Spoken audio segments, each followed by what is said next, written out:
jeg lige tager handsker på. Det er bare en ganske almindelig antiseptisk håndvask, jeg laver her, inden jeg skal ind og bedøve patienten. Jeg vælger lige at lade være med at tage mundbind og sådan noget på. Jeg tager kun handsker på lige nu, så jeg lige kan tage patienten.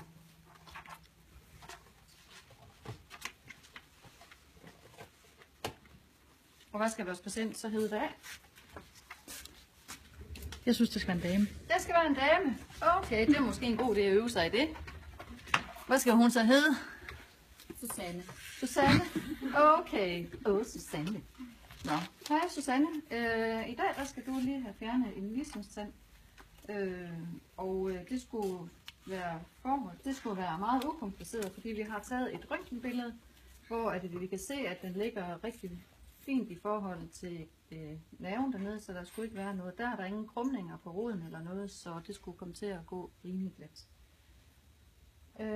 Nu skal du høre her, jeg bedøver dig lige, og så får du lige 2 Panodil, og så får du lige noget, prøv lige at vente lidt, Louise.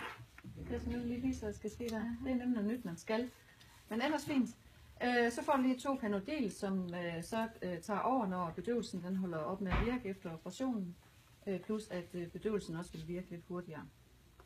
Og så skal du lige skylle munden i noget kloaksysteem i et minut. Så jeg lægger dig lige ned. Så jeg skal finde ud af det.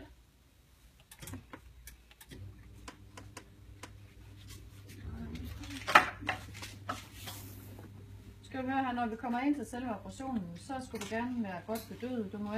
Det må ikke gå ondt. Så skal du sige til.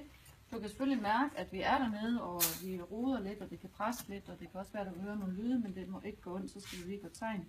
Og vi skal selvfølgelig nok holde dig opdateret med, hvordan det går. Og ja, så må du gerne, så tager man en spritserviet, og det skal man gøre faktisk til alle behandlinger. Så en spritserviet, og først så sætter jeg nålen i. Når man samler en kanyle, så sætter man først nålen i. Der var en, der havde snydt der.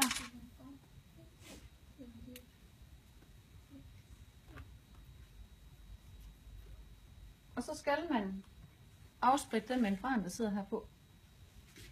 Så den afspritter lige lidt. Det har vi altid gjort. Det har jeg altid gjort, men det er noget nyt, at man skal gøre det. Jamen, det var nyt. Lige efter, at vi har været på grundforløb. Er det rigtigt? Ja. Okay. Så er vi bare lidt bagud herude. Hvis det er, at man skal bruge ekstra kanyler under operationen, så skal bør de ligge i 0,5% klorhexidinsprit også. Og Louise, du må gerne suge nu. Du har handsker på. Usynlige handsker. Ja. Super.